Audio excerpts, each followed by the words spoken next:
All right, good morning, everybody. Today is Wednesday, December 17th, 2025. It is 9:09 a.m. and we are in the Senator Hearing Room at 555 Court Street Northeast in Salem. I apologize for the delay. We are here for the Marion County Board of Commissioners board session, and if you would, please stand and join me for the Pledge of Allegiance. I pledge allegiance to the flag of the United States of America and to the republic for which it stands, one nation, under God, indivisible, with liberty and justice for all.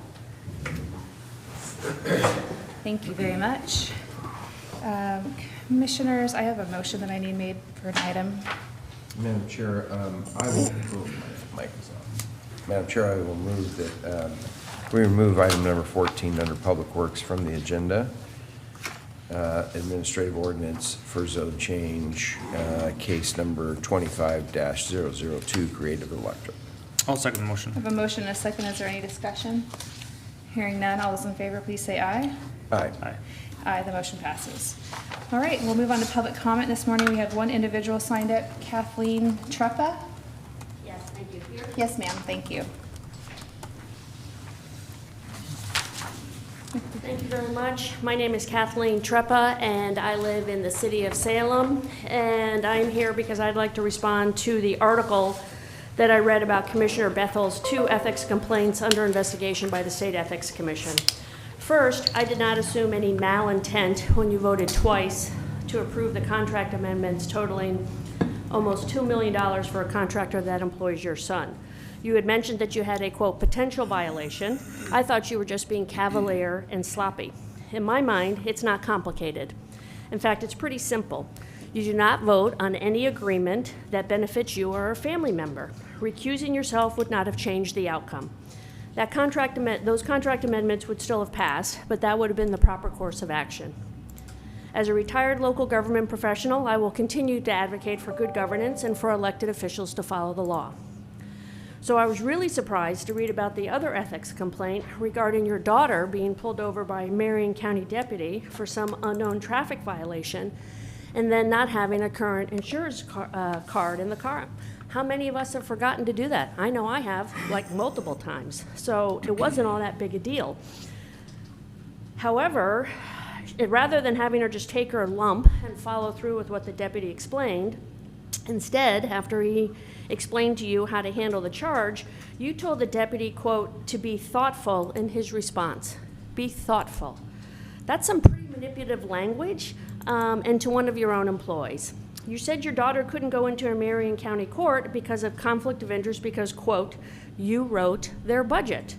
Well, here's a news flash, Commissioner Bethel. You don't write anything as an elected official. Staff prepares the county budgets, which you and your colleagues consider, and then either approve, deny, or amend.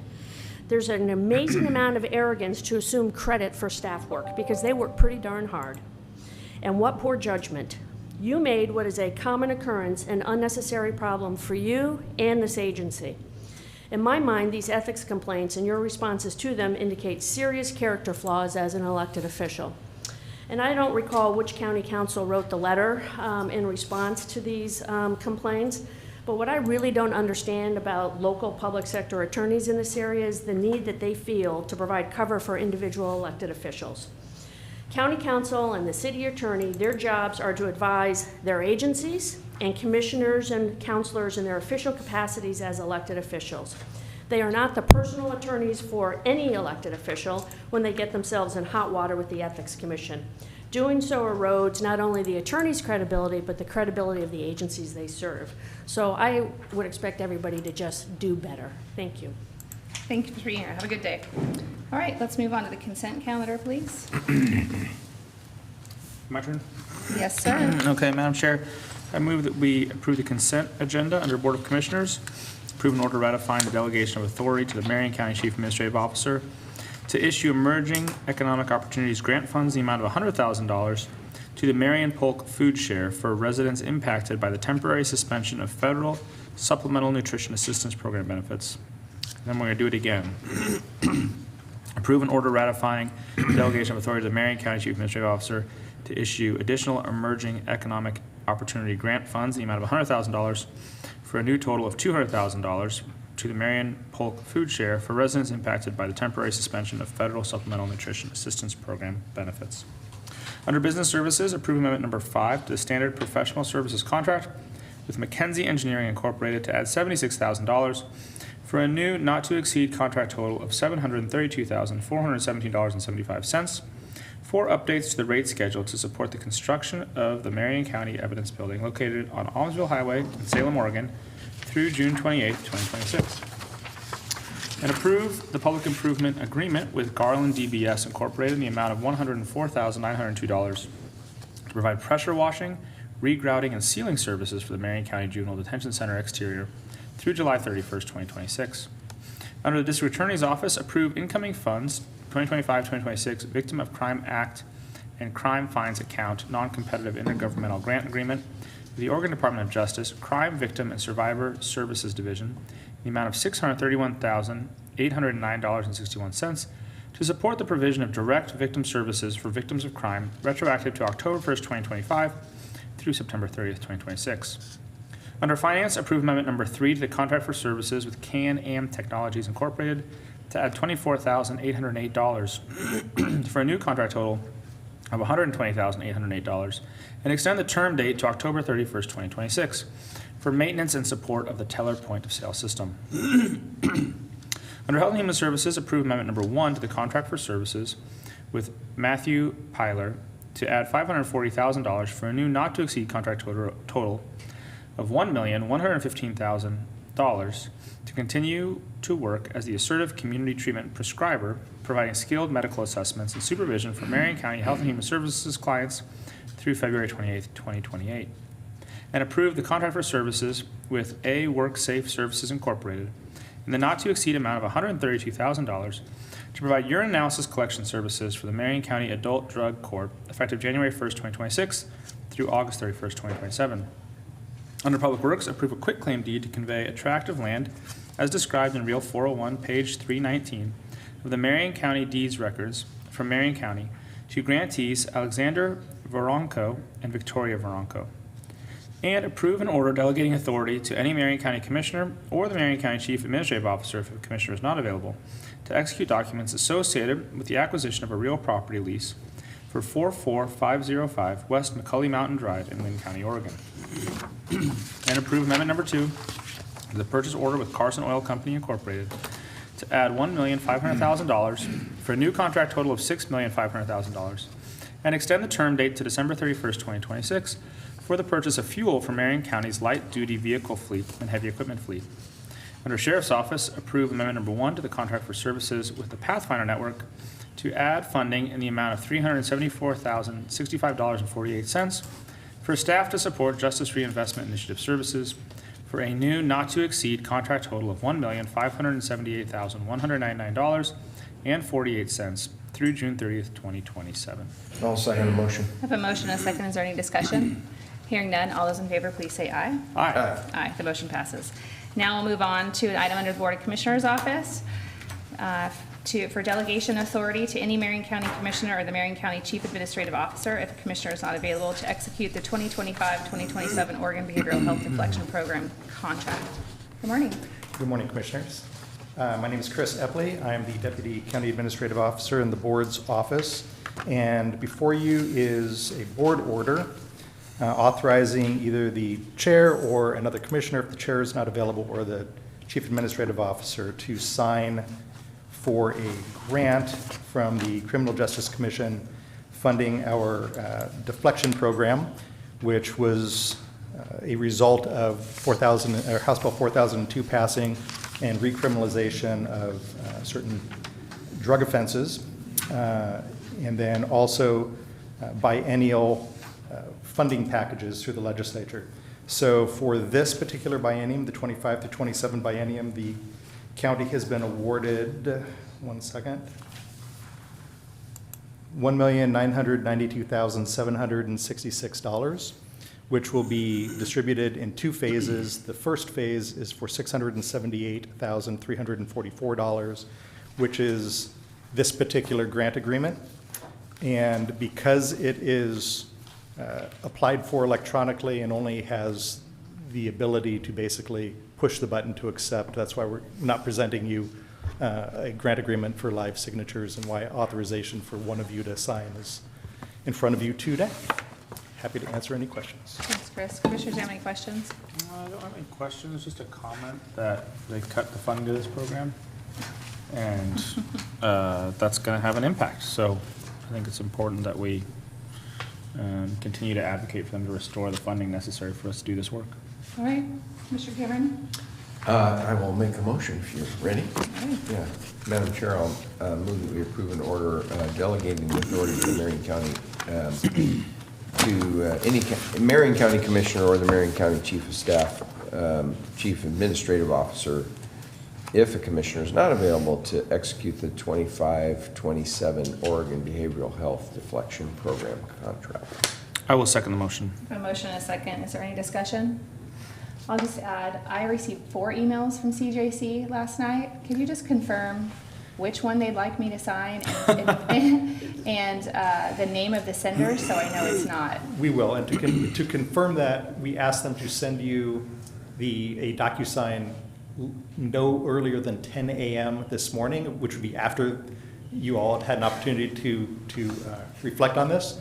And so I will verify that hopefully Well, they're very eager, that's and, the one that you should sign, but I'll verify that all of the others are canceled out. So. That would be great. And I just want to make sure that, I haven't opened it because I assume they're spam when I get a DocuSign in Right. government work these days. But it says CJC under the title of the female. But again, I've received 4 emails, so Okay. yeah, all right. All I those in favor? can't speak for the CJC. Yeah, nor should you try. All those in favor, please say aye. Aye. Aye. Aye, thank you. Thank you. Thanks, Chris. All right, we're gonna skip down to, where am I? Under Public Works? John, to come up, I'm just trying to make sure I'm at. Consider the adoption of administrative ordinance for conditional use comprehensive plan CUCP case number 24038 TLM Holdings. Good morning, Commissioners. Good morning. For the record, this is John Speckman, Marion County Public Works, 5155 Silverton Road. First order of business I'm bringing to you today is asking you to consider adoption of administrative ordinance approving conditional use comprehensive plan change 24-038 for TLM Holdings LLC. The Marion County Hearings Officer held a duly noticed public hearing on March 6, 2025, and after an open record period closed on May 20th, 2025, issued a recommendation to approve CUCP 24-038 TLM Holdings LLC. The board held a duly noticed public hearing on the application on June 18th, 2025, and considered all evidence in the record and approved the request. The ordinance and findings have been prepared, and the notice of adoption was given on December 10th, 2025. The administrative ordinance is now set for formal adoption. The staff recommended motion is to approve the ordinance, the administrative ordinance, approving conditional use comprehensive plan change CUCP 24-038/TLM Holdings LLC.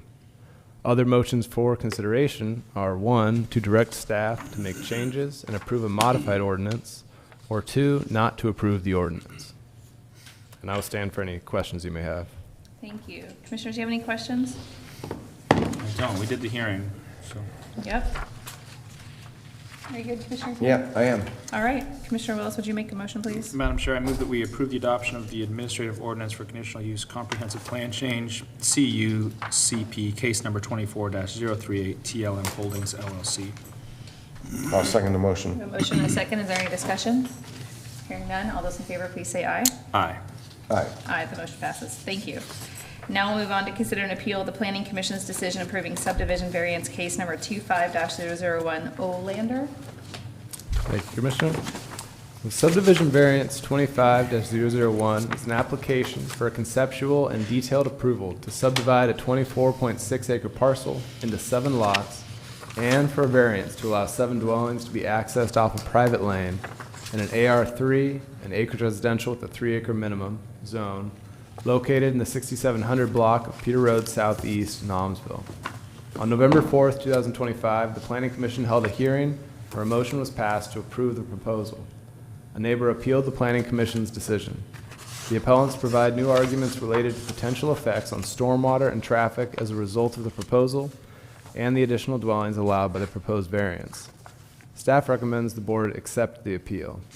And so that a motion would be, the staff recommended one, to accept the appeal of the Planning Commission's decision approving subdivision variance 25-001 Olander. But other motions for consideration are 1, to deny the appeal and uphold the Planning Commission's decision, or 2, to remand the matter back to the Planning Commission. And I will stand for any questions you have about this. Commissioners, do you have any questions?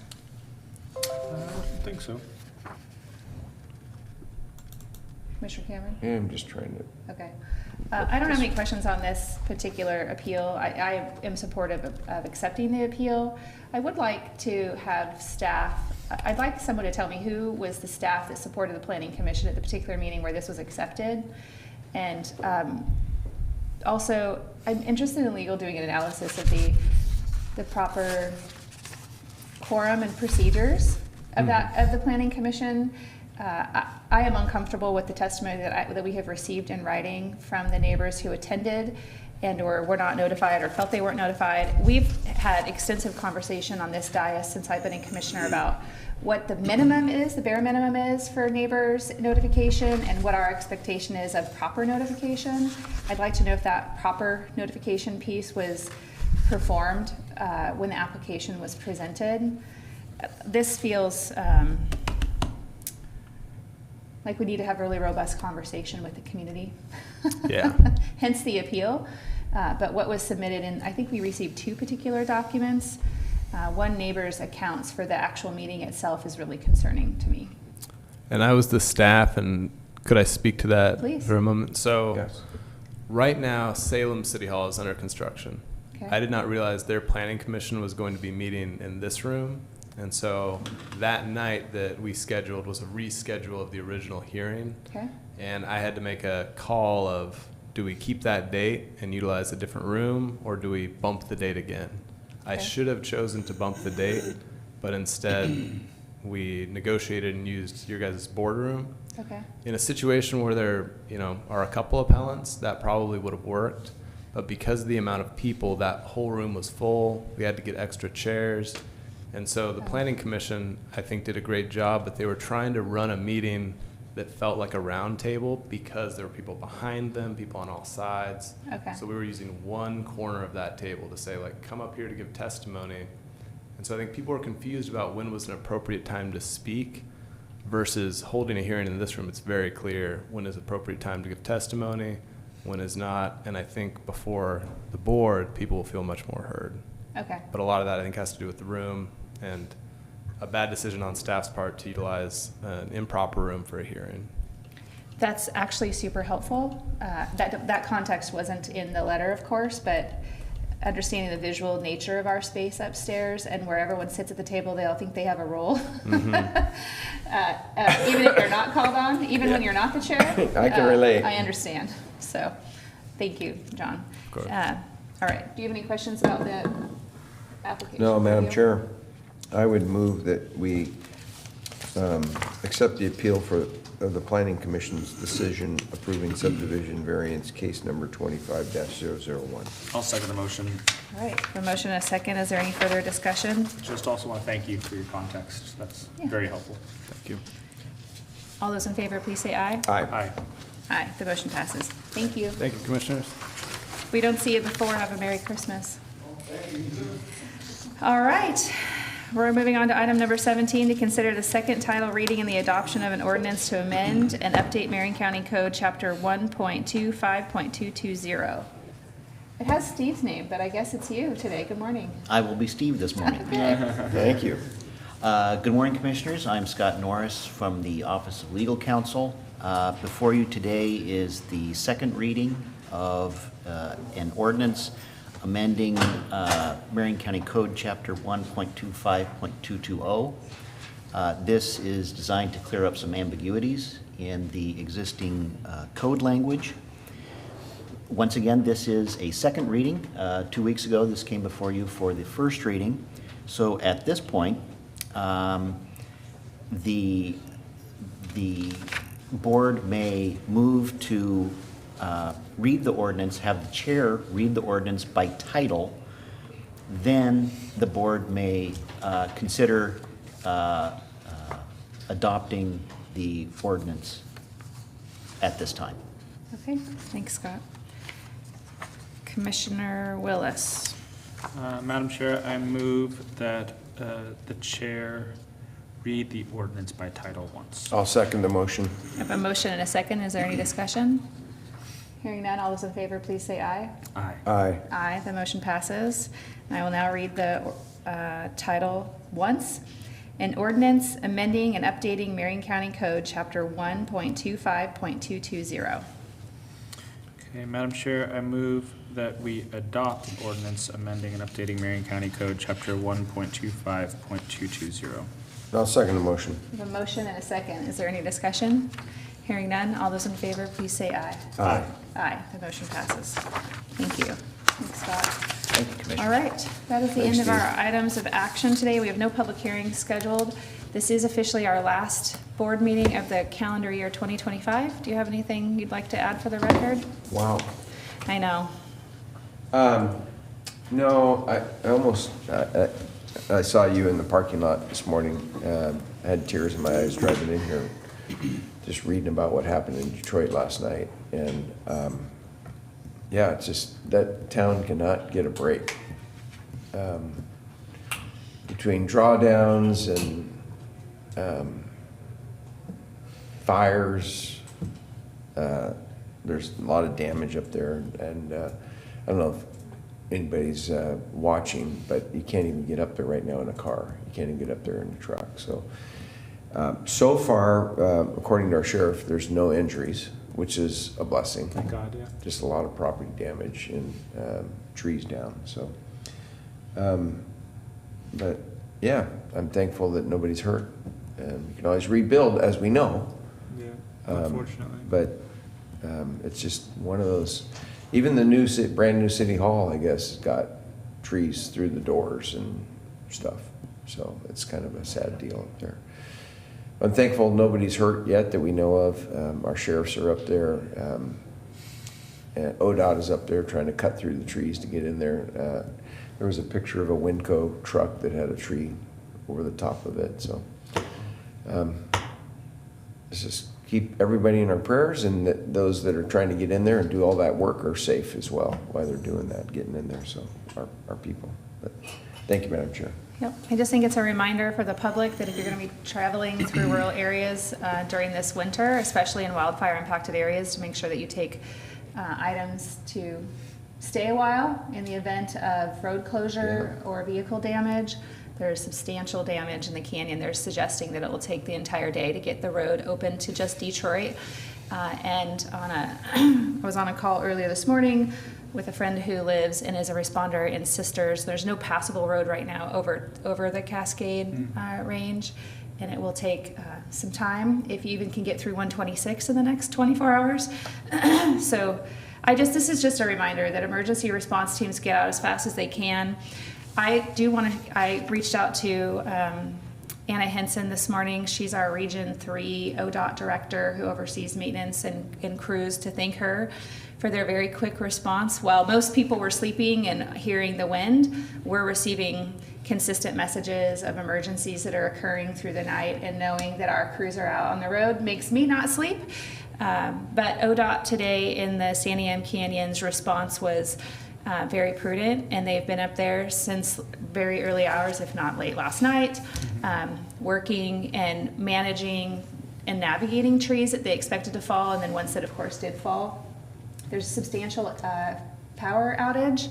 CPI and Pacific Source, oh my God, Pacific Power are also working diligently to try to get people back online. So my ask is that you prepare if you're going to travel, and if you live in a rural community, prepare to be at home. We know that we have landslide issues on the North Fork, and obviously trees and landslide opportunities on Highway 22. So folks are going to be stuck at home, I imagine, if not today, at some point this winter, and I'd like to know they're safe.